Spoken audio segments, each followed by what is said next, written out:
Good morning students. आज हम study करेंगे क्लास 11th के second chapter structure of atom.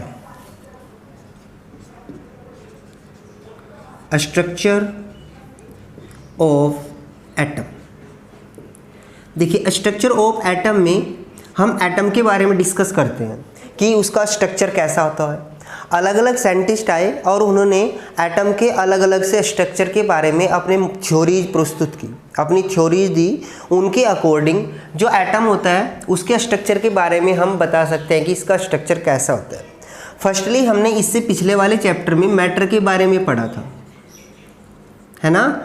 Matter के बारे में पढ़ा था और इसकी जो डेफिनेशन थी, anything which has space which occupy space and mass are called the matter, है ना। यानी कि कोई भी वो चीज़, कोई भी वो पदार्थ या कोई भी वो मैटर जो स्पेस भी रखता हो और जिसमें मास होता है वो मैटर कहलाता है। तो कोई भी मैटर कौन हो गया, जैसे कि हमारी ब्लैक बोर्ड हो गया, वाइट बोर्ड हो गया, मार्कर हो गया, है ना, दीवार होगी।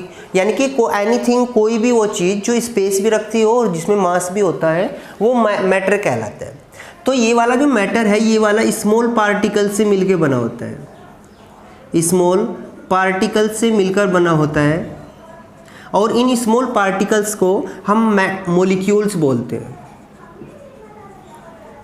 ओके, ये वाले जो हमारे मॉलिक्यूल्स होते हैं, ये वाले भी छोटे छोटे टिनी पार्टिकल से मिलके बने होते हैं, टिनी पार्टिकल्स, जिनको हम बोलते हैं एटम। फिर यानी कि हम एटम बता सकते हैं कि किसी भी मैटर की जो सबसे स्मॉलेस्ट यूनिट होती है वो एटम होती है ना।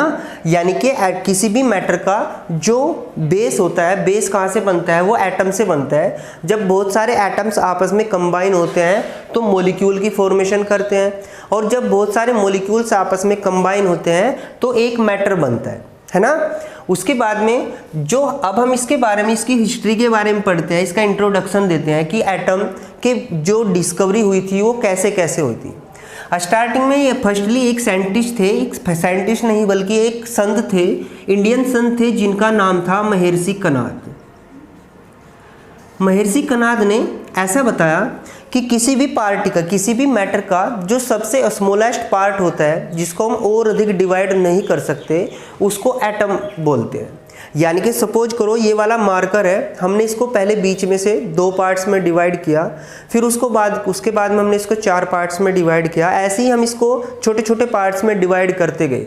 एट लास्ट में एक कंडीशन ऐसी आएगी जब हम इसको और छोटे पार्ट्स में डिवाइड नहीं कर सकते, उस कंडीशन को या उन मॉलिक्यूल्स को, उन पार्टिकल्स को हम क्या बोलते हैं, एटम कहा जाता है। तो कनाद ने भी ऐसे ही बताया था कि किसी भी मैटर का जो सबसे स्मॉलेस्ट पार्ट होता है, जिसको हम और अधिक डिवाइड नहीं कर सकते, वो एटम बोला जाता है।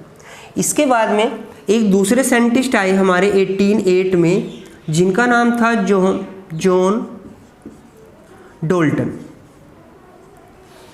जॉन डोल्टन ने अपनी एक एटॉमिक थ्योरी दी और अपनी एटॉमिक थ्योरी में डाल्टन के स्ट्रक्चर के बारे में बताया। यानी कि एटम के बारे में उन्होंने अपना एक व्यूज़ दिए, अपनी एक थ्योरी दी। और उन्होंने भी ऐसा ही बताया जैसे कि कनाद ने बताया था कि किसी भी मैटर का जो सबसे स्मॉलेस्ट पार्ट होता है, जिसको हम और अधिक डिवाइड नहीं कर सकते, उसको एटम बोला जाता है ना।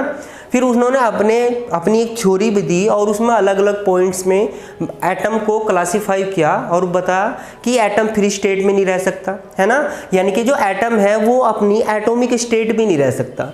यानी कि किसी भी मैटर का जो स्मॉलेस्ट पार्ट है, जैसे कि अगर हमने H2 बनाना, हाइड्रोजन गैस है, हाइड्रोजन गैस भी एक क्या है भाई, एक मैटर है। तो ये वाले 2 एटम से मिलकर बनी होती है, H से और एक H से। यानी कि एक हाइड्रोजन एटम जब दूसरे हाइड्रोजन एटम से कंबाइन होता है, रिएक्ट करता है, तो हाइड्रोजन गैस की फॉर्मेशन होती है। तो उन्होंने ऐसा बताया कि कोई भी 2 एटम है, जब वो केमिकली आपस में अटैच होते हैं, केमिकली कंबाइन होते हैं, 2 एंड मोर एटम, तो एक मॉलिक्यूल की फॉर्मेशन करते हैं। फिर उन्होंने बताया कि कोई भी अगर हमारे पास कोई एक मैटर है तो इसमें जितने भी टिन्नी पार्टिकल प्रेजेंस होंगे, जितने भी टिन्नी पार्टिकल इसमें प्रेजेंस होंगे उन सभी की physical and chemical property different होंगी। लेकिन अगर एक हमारे पास जैसे कि ये वाला है व्हाइट बोर्ड है, इसमें जितने भी एटम्स प्रेजेंस होंगे उनकी physical and chemical property different होंगी। यानी कि अगर कोई भी एक एटम है हमारे पास, उसमें जितने भी एटम है, चाहे वो एक हो चाहे वो कितने भी हों, है ना, लाखों करोड़ों हों, तो उसमें जितने भी एटम्स होंगे ना उन सभी की physical and chemical properties same होगी। जो डिफरेंट टाइप का मैटर होगा उसमें डिफरेंट टाइप के ही एटम प्रेजेंस होंगे। फिर ये वाली जो डाल्टन की एटॉमिक थ्योरी थी ये लगभग 20वीं सेंचुरी तक ना सही मानी गई कि जो डाल्टन ने अपनी एटॉमिक थ्योरी बताई थी वो बिल्कुल एक्यूरेट है, उसमें कोई दिक्कत नहीं है। लेकिन 20वीं सेंचुरी में एक दूसरे साइंटिस्ट आए जिनका नाम था रदरफोर्ड, चैडविक और जे थॉमसन।